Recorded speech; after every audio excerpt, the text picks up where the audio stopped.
Trying.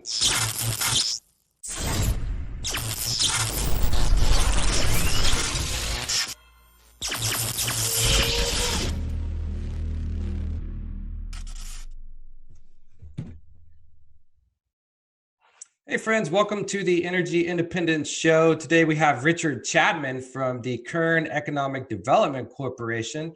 He's the leader in economic development and he's a wealth of knowledge for our community and for those listening, our country. If you're watching or listening, we encourage you to share the feed, like the page, and comment. Thanks for joining us, Richard. Thank you. Thanks for having me here today to talk about energy. Absolutely. And the economy. Thank you for joining us. Yep. So welcome to the show. Can you tell us a little bit about yourself and why you chose economic development?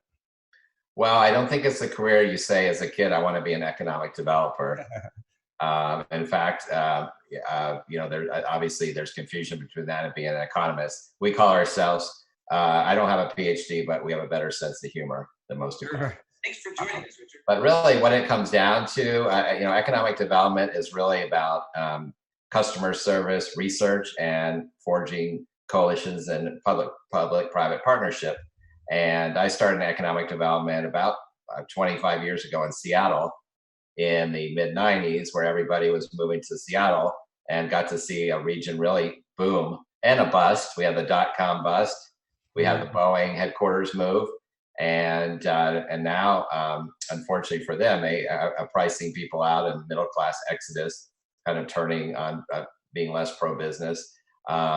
Worked in Phoenix area a little bit, and then I came here about 14 years ago, and really impressed by how business and government work together, and education. And I think the main thing about economic development I've learned is you want to be one county away from the big megapolis. So we're a $40 billion economy next to a $1 trillion economy in LA. And we're more business friendly. I call us the Texas of California. We have oil and we like business. And I think there's a significant opportunities as a West Coast location for growth and expansion. Yeah, you have a mix of diversity here. I kind of liken Bakersfield to Austin, Texas. You have different political leanings one way or the other, but you're surrounded and balanced by, a diversity there. But yeah, Bakersfield, I'm not from here. I'm from Texas. So it's funny you call it similar. It's where a lot of people from here are from. There's a big migration of oil and energy and gas people here, I've noticed. Common sense, right? We still have 2-hour lunches, but lunches you have fun, but also you get information. And I think that's key, right? Working with various industries. Actually, we're the third most diverse economy in the country. We have oil and ag, but because of the whole fold in the whole county, and we are incredible at diversity. Yeah, and you would know, being at the Kern Economic Development Corporation. So question 2 is, what is the Kern Economic Development Corporation and what's your role there? I'm the president and CEO, and we are a organization that is funded by both public and private sector interests. And that's the key, is that we have and education too. And that's how projects basically move through, is having all those folks at the table. Good projects, good investment. And as we talk about energy, most people don't know this, but we have we're one of the top counties for oil, but we also have the largest wind, solar, geothermal operations in the country. And we want all types of good investment. And so this is, we have about $1 million budget, 6-7 staff members. And that actually is related to other areas.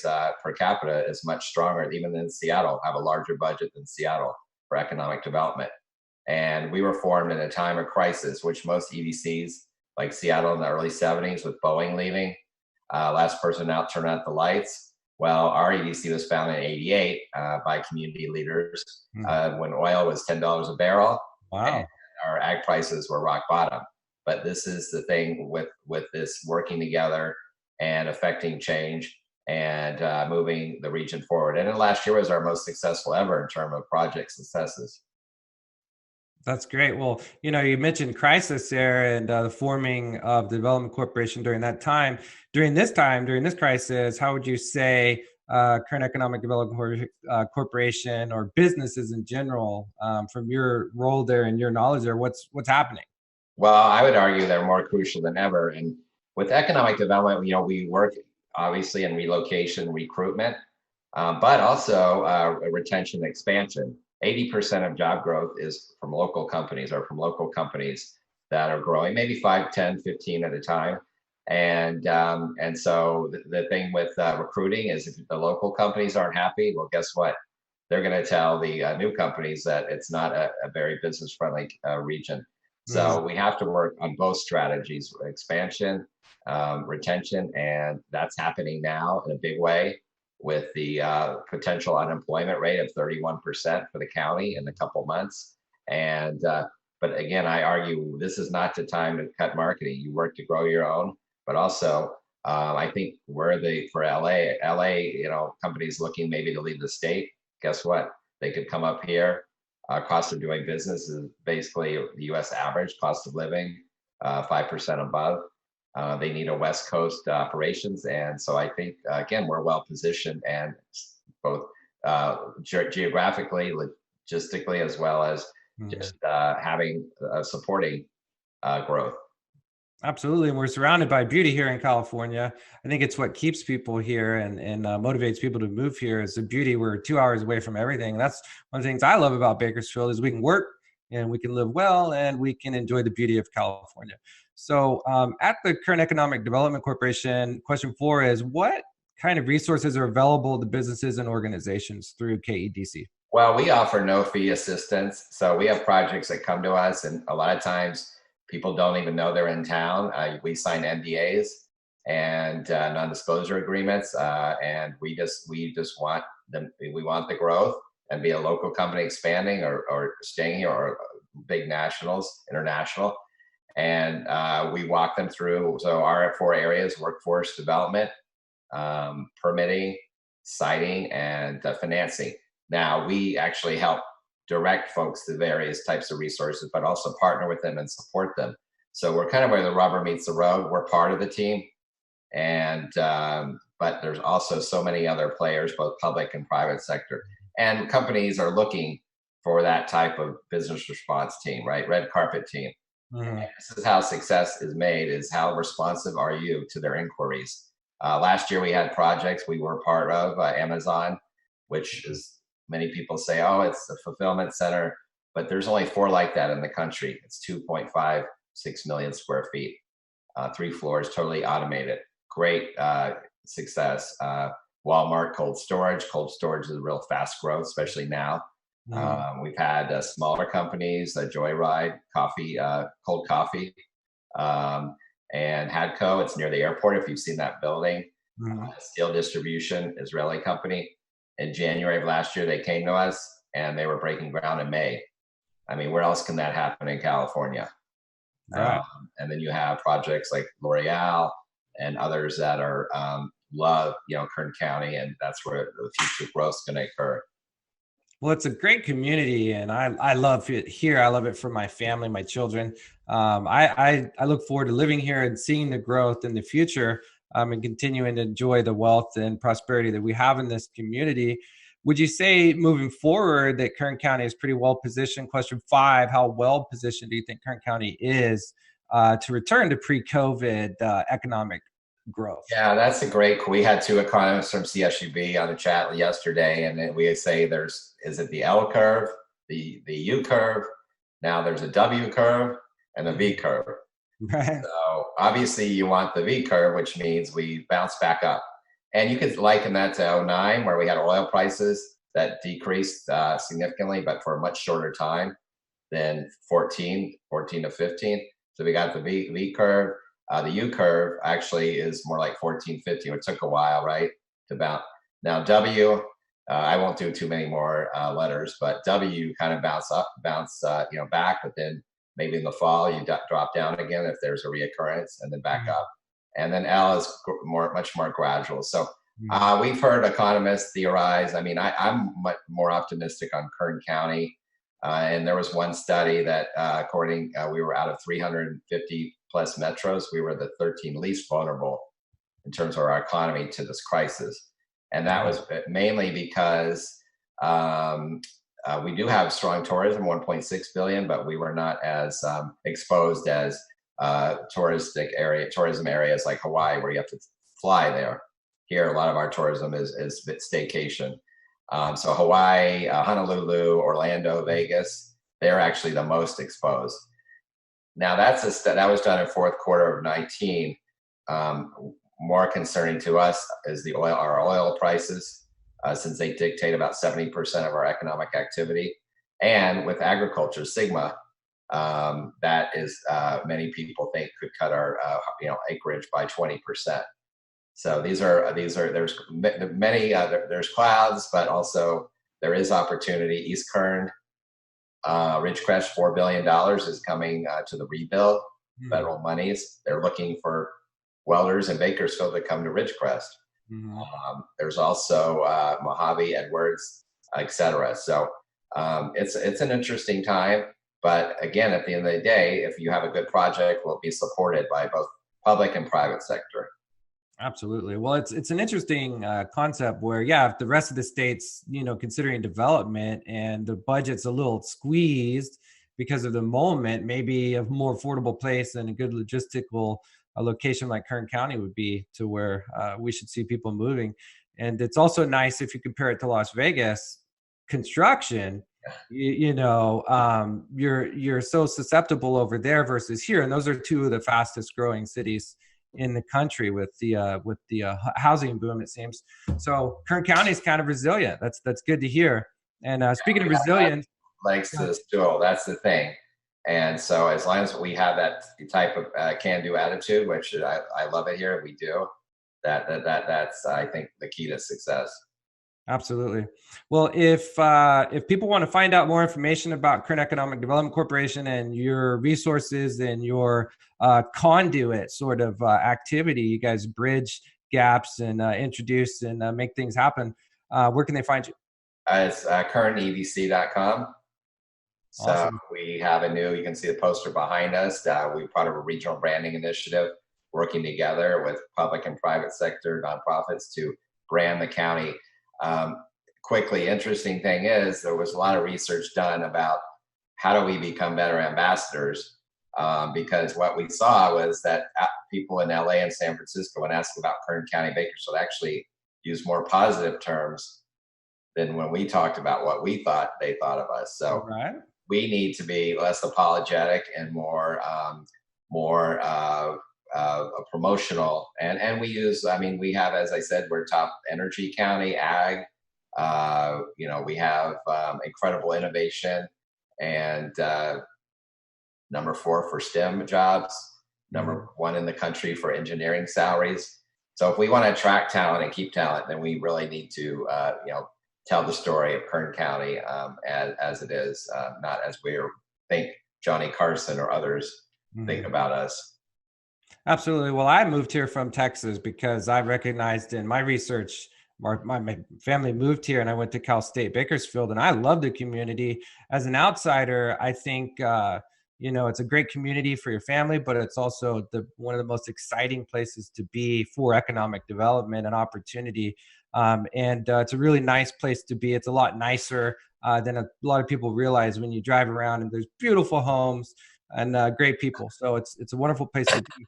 So if you're watching and listening, we encourage you to share this feed, like the page, join us. The revolution in energy is here. It's just a development issue. It's just getting things done. So like, comment, and share.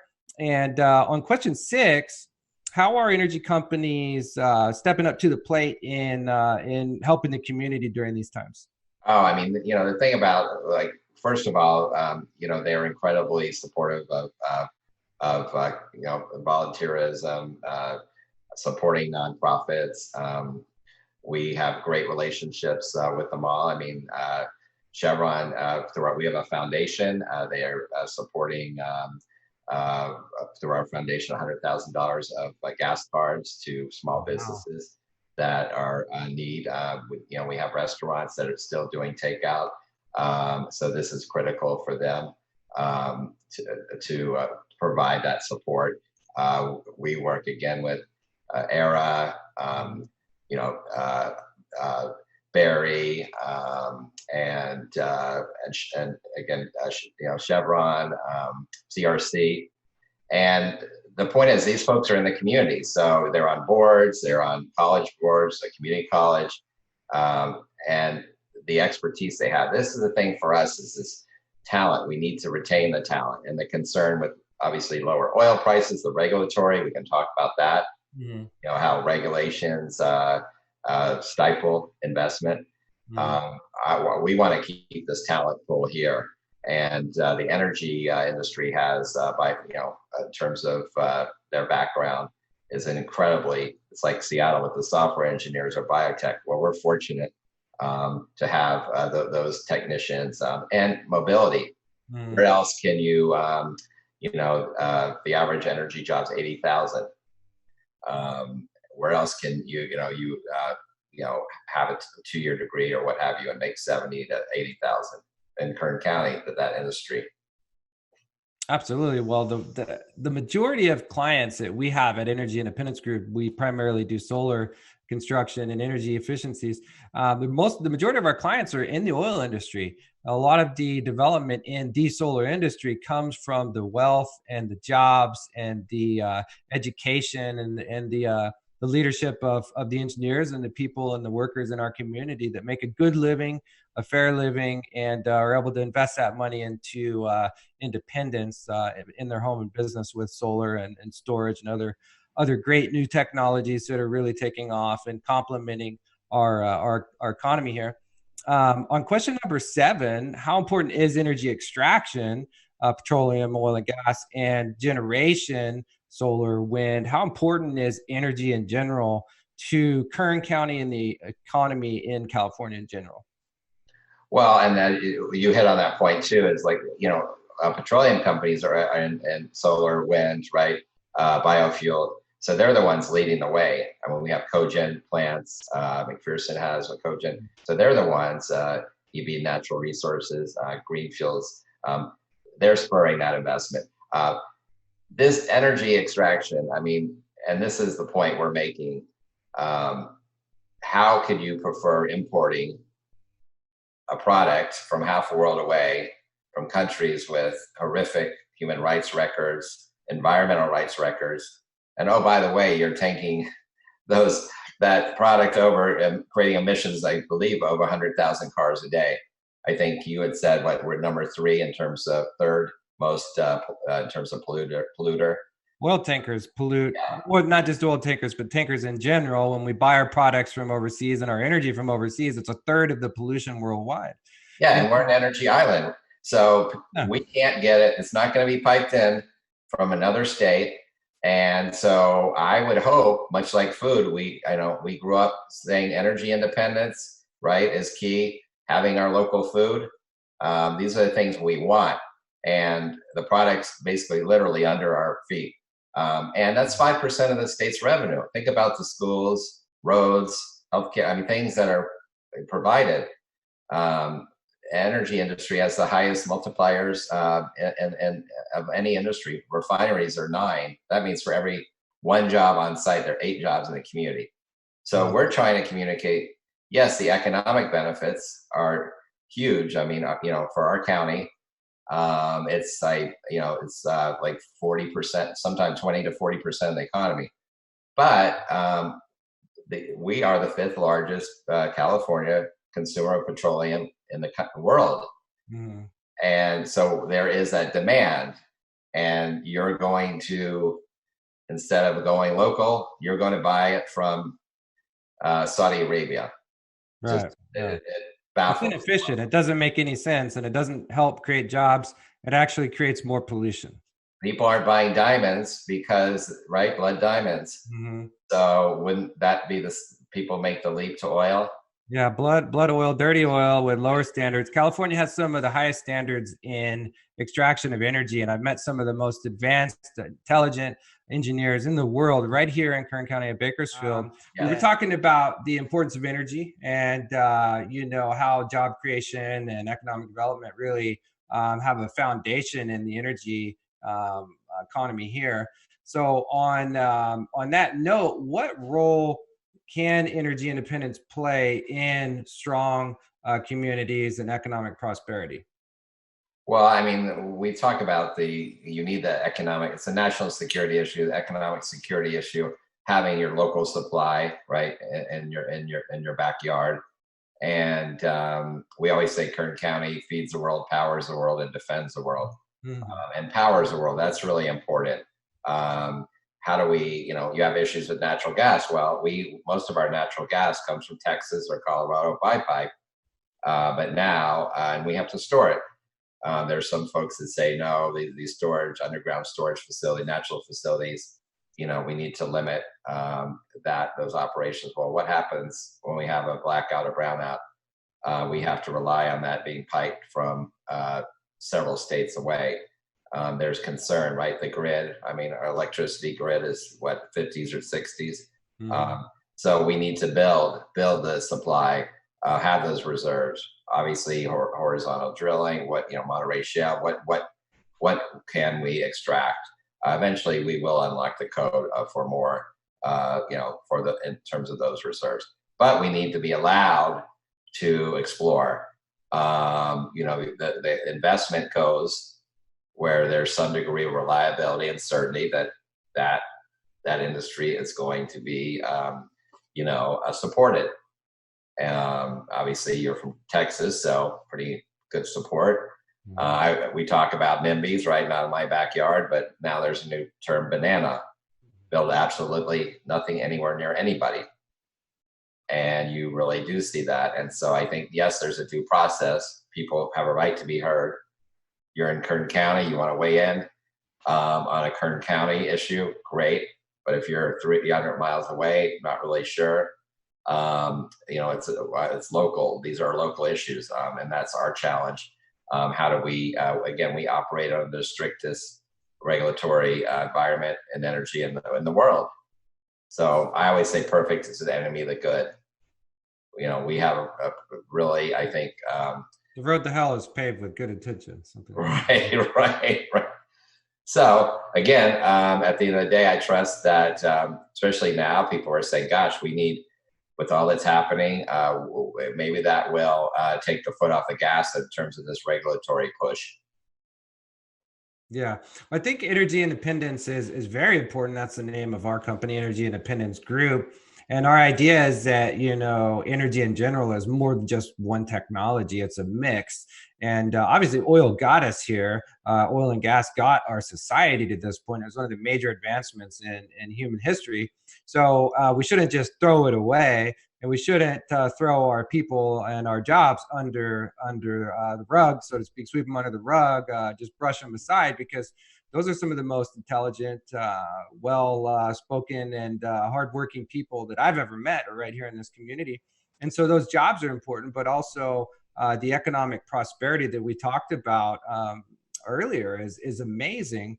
But I think from my perspective, as someone in the industry who gets to know both sides, or all the sides, and really it's one thing. Energy is just one thing. I think it's smart. It would be smart of the state to allow us to extract oil here because they're using it. The whole state is using it. And why should we import it? Why should we impact the environment with tankers that use a third of pollute, along with other ships? A third of the pollution comes from giant boats. And that's where oil spills happen too. So I think that Petroleum is in the other thing is petroleum is not just the fuel cars, right? It's I mean, we wouldn't have computers, you run the gamut, pharmaceutical, plastics. And so obviously with that, the cost, if we totally eradicate the use of petroleum, what will the cost be like? What will the availability be like? So, and And I then always, meanwhile, we're still going to make computers. We're still going to right, get rubber right. floaties, and we're going to play with our plastic toys. But we're going to make the jobs go away in Kern County and still buy it from over. It doesn't make any sense. So I And think, there's no perfect silver bullet. Like, so folks want electric vehicles. Well, the lithium, I mean, we have 1% now currently driving these electric vehicles. That is, so how do you move to 100%? It's not going to happen overnight. And the main thing for me, looking at the people we work with, you mentioned solar, wind, mm, oil. We have all kinds. We support all types of energy. Absolutely. Yeah. We have energy projects here, solar. Some of these projects were built, in a third of the time that it would take if you had that project in LA. And if it's wind, guess what? No wind there.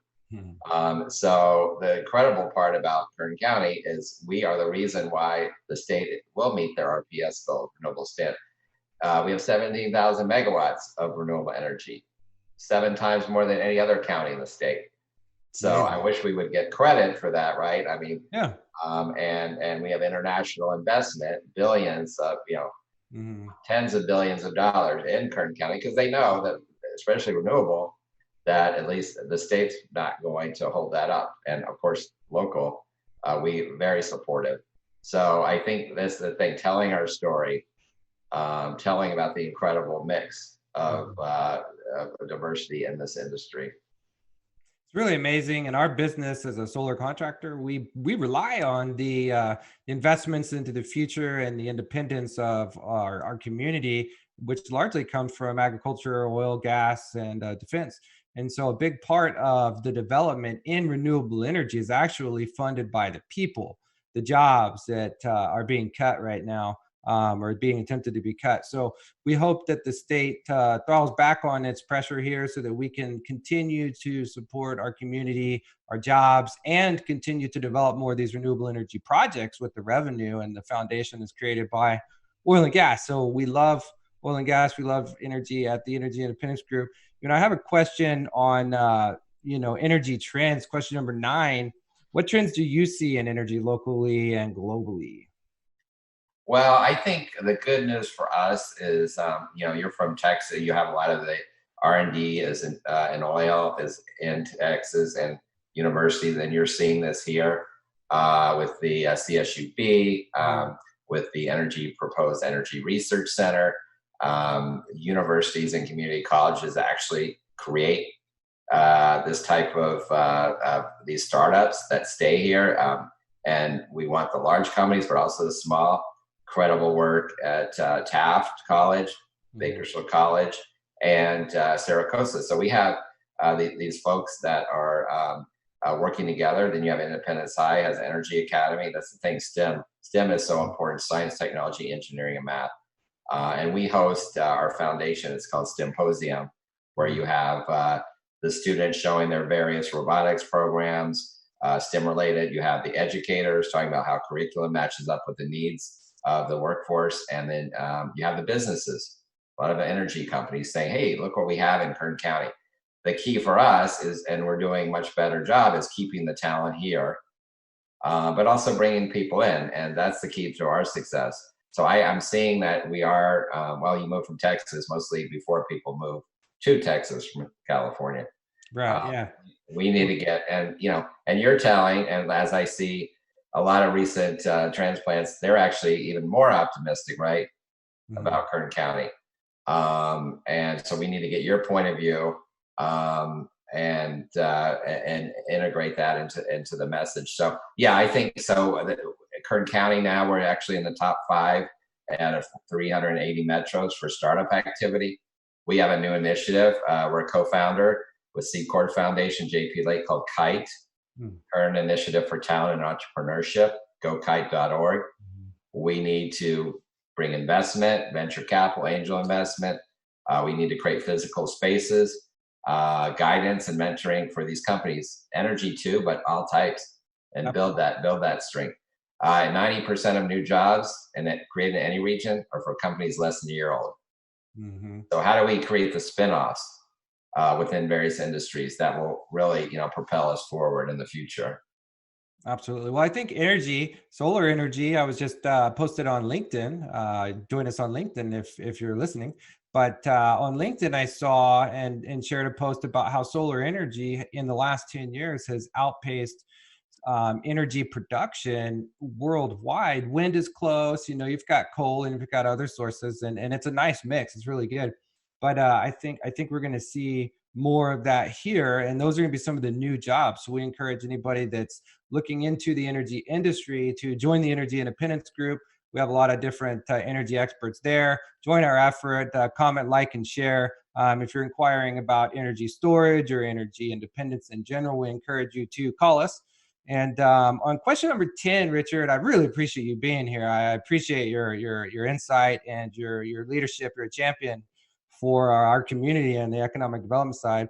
What would you leave us with? Question 10, as we hunker down, can you leave us with a favorite quote, something positive, some advice for these times? Sure. I mean, I always say, especially in these times, necessity is the mother of invention, right? Companies, nonprofits, government. This is where you really have to, be creative and think outside the box. And these are, right, critical times. And interesting for our organization, when times are good, people say, well, we don't really need economic development. So thank you, but we'll take a pass on being a partner. Well, now we would hope people would support what we're doing, what you're doing.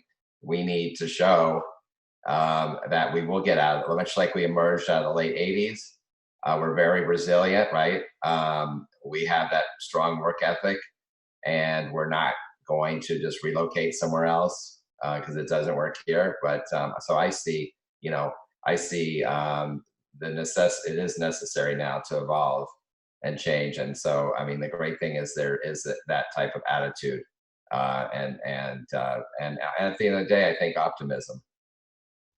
Absolutely. Well, resilience is very much, I think, the topic these days. America's pretty resilient, and this community is extremely resilient. And we'll make it through these tough times. I know we have a strong economy. We hope that we can work with the state to develop its clean air initiatives with common sense, not shipping in oil and whatnot from overseas, so that we can have jobs here that give back to our state and continue to fuel the revolution in energy development in general. It's a big mix. It's a big economy. It's a lot of people that are involved, and we appreciate you guys listening. We appreciate you coming on the show, Richard. Chapman from the Kern Economic Development Corporation was with us today, as you can see. But if you want more information, where can they find more information? Yes, KernEDC.com. And also in November, we have the annual Energy Summit. So I think next year's the 14th annual. And again, if you come to that half-day event, you're going to see all types of energy, right? Oil, solar, wind, geothermal, bio, you name it. And this is the thing that I wish more people from outside Kern would come, because they would be blown away by the innovation and activity that is, it makes Kern County the energy capital of the U.S. Right. It's wonderful to be here. It's great for you to join us. And if you're outside of the area and you're driving through Bakersfield, stop in a restaurant, support us, support our jobs, help us help you fuel and transform the world for a better, cleaner world. Thank you for listening, everyone. Thank you for joining us. We encourage you to join us next time. Tomorrow we'll be back on. We're on Monday through Friday. We're talking about everything with regard to energy and how independence in general is good for you and for the world. And thank you for highlighting that today, Richard. We'll be glad and hope we can have you join us again sometime soon. You got a lot we could talk about, and hopefully we're talking about some more progress and more impressive developments in our community. Thanks again for joining us. Thank you.